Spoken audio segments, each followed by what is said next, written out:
In this video, I'm going to show you how to write a documentary script, step by step. Maybe you're about to start filming, or you've already got a hard drive full of footage, and you're wondering, how do you turn this all into a compelling film? One of my early films, One Breath, sat untouched for years because I just thought the story would magically reveal itself in the edit. But it didn't. Now, before I start editing any documentary project, I write a script. And today I'm going to walk you through that exact process, step by step, using footage from a recent client film that I made. I'm Sebastian, a documentary filmmaker with over 20 years of filmmaking experience. On this channel, I share the tools, techniques, and tips you need to help make your dream documentary. So if you've already filmed your documentary, but you're in the wilderness struggling to know how to turn all that footage into a compelling story, or you're just starting out making a documentary and want to know the steps before you pick up a camera, this video is for you. Okay, so before we dive into the full documentary script writing process, let's quickly clear up what I mean by a documentary script, because it's not a script in the traditional sense. There are two main types of documentary scripts that I use depending on the project. So first is the AV script, which just stands for audiovisual. It's basically a two-column layout. You've got your interview sound bites or voiceover narration on one side and your visuals on the other. The second type of script, and this is the one that I personally use the most, is the paper edit, and it's what we'll be focusing on today. It's a lot more flexible, and you do it after filming once you've got the interviews and transcripts. So what does my process for writing a documentary actually look like? Let's get into it. Step one is watch your footage. I know that sounds obvious, but really watch it. Not just skip through the clips and get an idea of what it's all about, but actually to sit with it and watch every single interview. And that's exactly what I did on a recent documentary that I was commissioned to make about the Hugo Burge Foundation, a charity that supports artists and creativity here in the UK. I remember James's interview. He's the creative director at the Hugo Burge Foundation. I watched his whole interview and made notes. And near the end of his interview, he said, "Space property is expensive. We live in a world of endless distractions. We live in a relentlessly fast-paced world where screens are everywhere and people are everywhere. And that's a real problem for many people, especially for artists and creators and craftspeople who don't necessarily have a lot of money to spend to have their own studio." So I paused and wrote down the time code when James said this, just so I could easily find it again. I also wrote a note. I can't remember exactly what I wrote, but it was something like, this is the key problem in the documentary, and that it's really relatable, and it's a challenge that a lot of artists face. I didn't know where it would go in the structure yet of the whole film, but I knew that this was an important soundbite. And that's what this stage is all about, really. It's like tuning into what's landing emotionally before you start shaping the story into something, letting the material speak for itself. Step 2 is to transcribe footage and pull quotes. I sit down and start highlighting the key quotes. And I'm not just looking for anything that sounds nice. I'm looking for the lines that help me understand the core of the story. So here are 4 things that I'm always trying to figure out when going through the interviews. So firstly is, what do the main characters want? What do they need? What's getting in their way? And what's at stake if nothing changes? So what does that actually look like? For the Hugo Burge Foundation film, asking those questions helped me shape the whole story. Like, what do the artists want? They want space to create. What do they actually need? They need support, encouragement, and permission to believe that being creative is a valid path, not just a hobby. And then going into what's at stake. People might never get the chance to share their perspective, and that loss doesn't just affect them, it affects all of us. Step 3 is build your selects. So once I've highlighted the strongest lines in the transcript, the next thing I do is to start grouping them into themes. I'm basically just looking for patterns, moments that speak to the same idea. Like in the Foundation film, one of the artists talk about how hard it is to find time and space to be creative.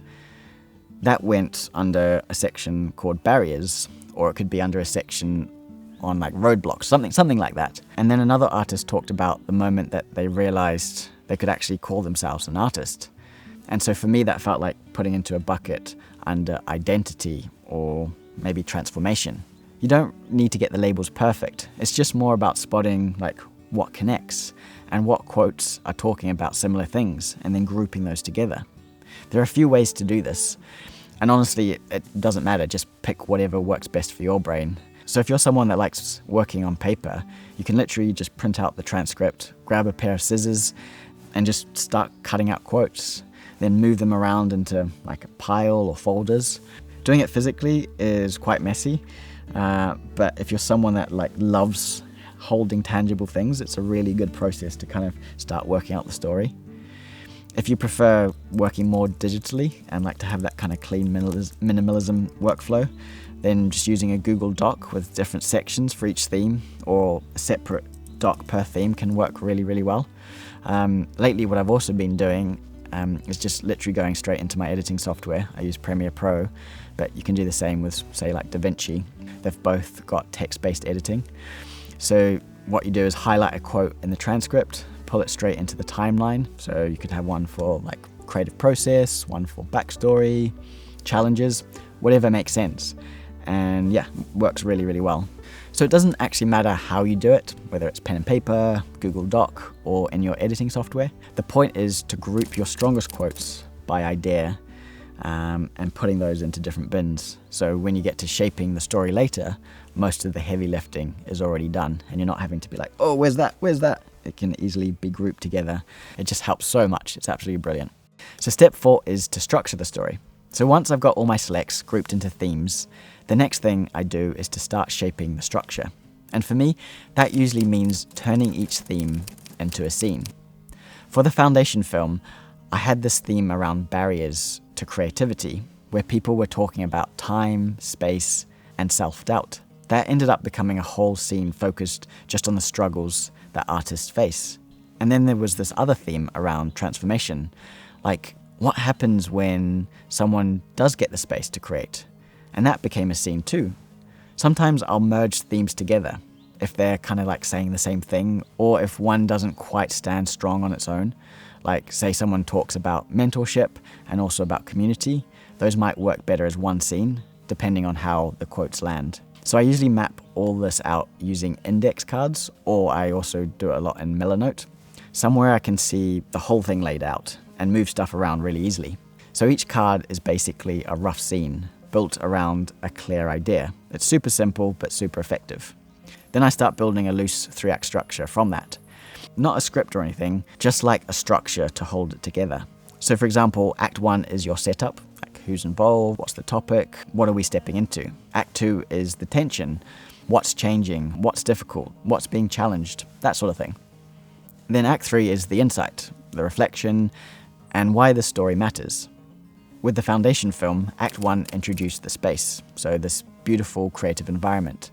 Act 2 dug into the personal stuff, like what the artists were wrestling with, how this residency impacted them, and Act 3 landed on that wider idea of why creativity matters and why spaces like this need to exist.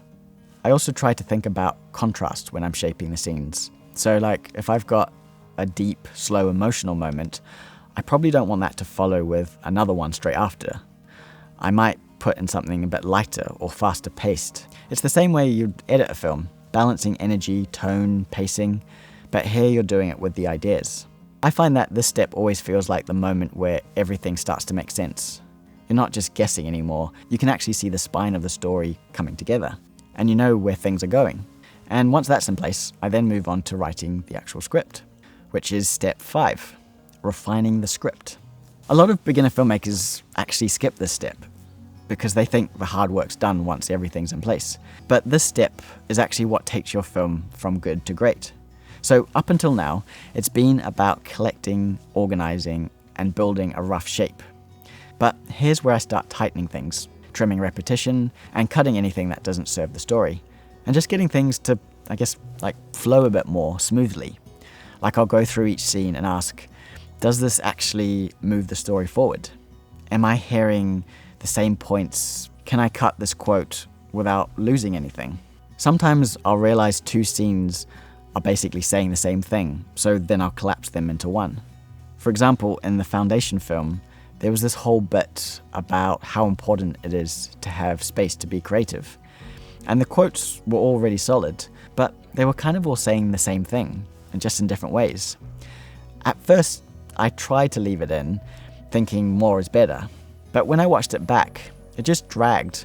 It felt like we were just hearing the same point over and over again.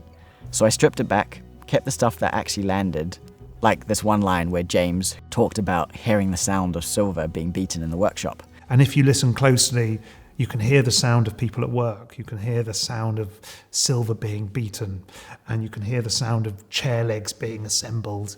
And you can hear the sound of stonemasons carving. That line, for me, gave it something real and tangible.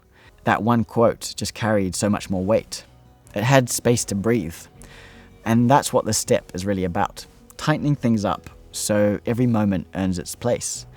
And if I can't decide between two similar lines, I usually keep both for now and just figure it out when I get to the edit. Because sometimes you need to hear it in context to know what works, and also hear how it was delivered to see which is best.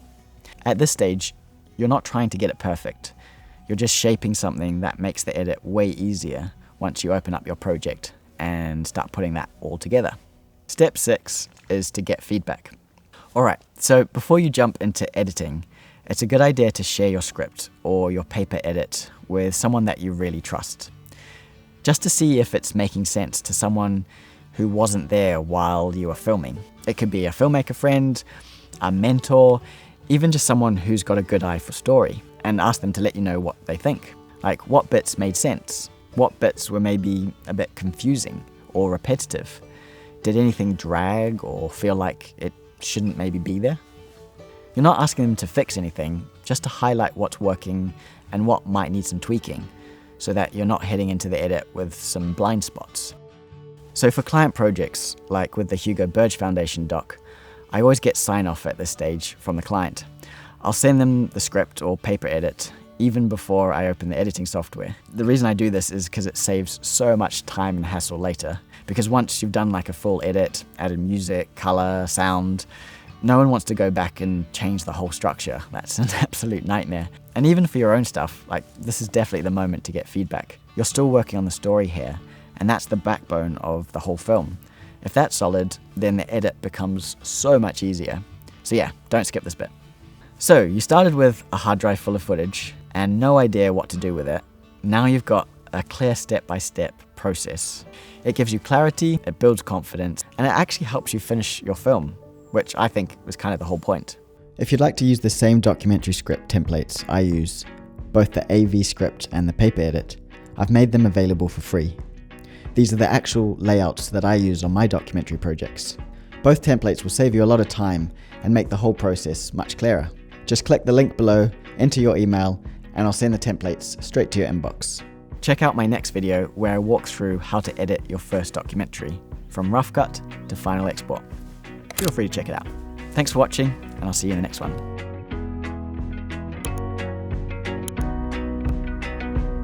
And in time